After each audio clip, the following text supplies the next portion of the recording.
Well, let's look into the next theorem of the locus.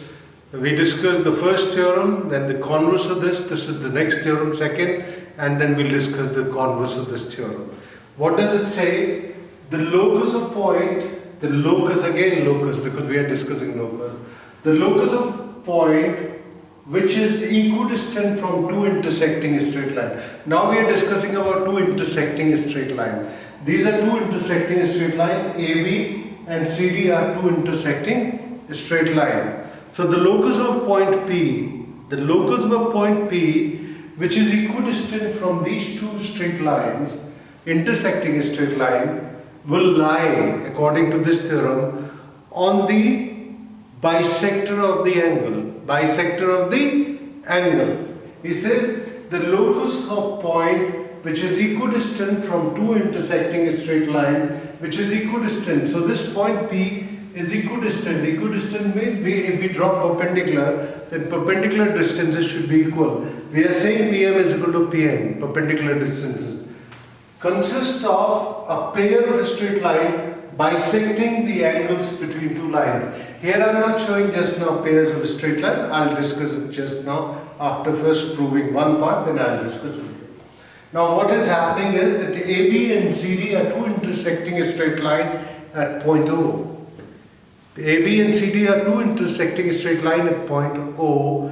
We have a point P here somewhere, and from P if I drop a perpendicular to OB, and if I drop a perpendicular to OD, then PM is the perpendicular to OB and PN is the perpendicular to OD, and given is PM is equal to PN. If PN is equal to, because equidistant, if they are equidistant, so PM is equal to PN, then what I have to prove is that P lies on the bisector of the angle. P lies on the bisector of the angle. So let me join O to P. Let me join O to P. The construction is we have to join O to P. We have to prove P lies on the bisector of this angle, which is the angle DOB. DOB is the angle on which, DOB is the angle which we are talking, and we are talking that P will lie on the bisector of DOB. P will lie on the bisector of DOB. Let us look into this. Let us look into this now. Again the two triangles are formed. What are the triangles formed? In the proof, again this statement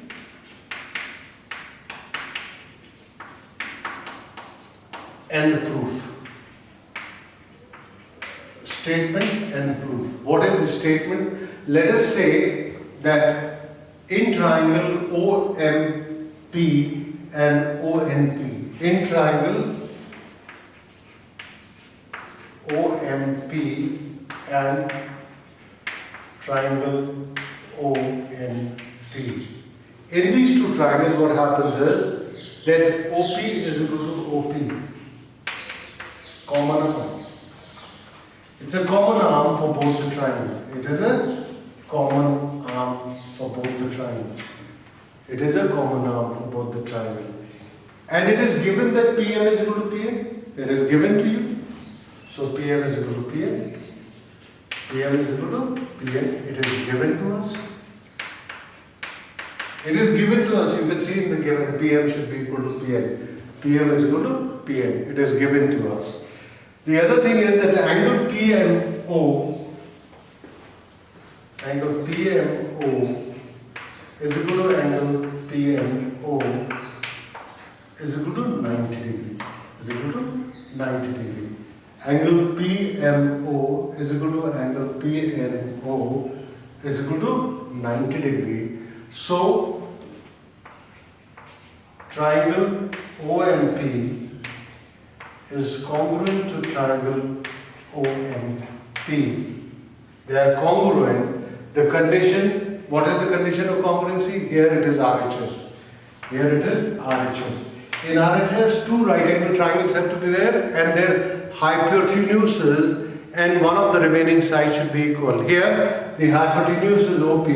For both the right angle triangle, hypotenuse is OP, which is common to both the triangle, and one on the other side PM is equal to PN and right angle triangles are there, so it satisfies the condition of right angle triangle. So these two triangles are congruent, that means they are equal to each other in each and every respect. These two triangles are equal to each other in each and every respect, and if the triangles are equal to each other in each and every respect, that means what?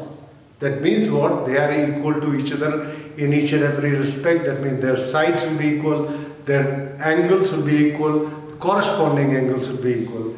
Now, if I talk of the corresponding angle, I'll say MOP will be equal to NOP. Angle MOP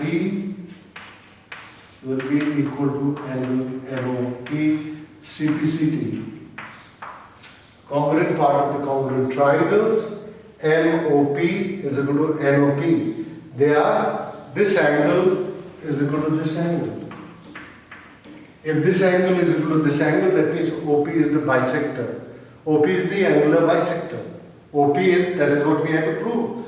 What we are, P lies on the bisector of BOD. OP is the angular bisector, is the bisector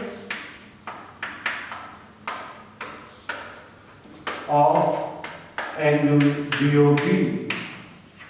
So P lies on the angular bisector of BOD.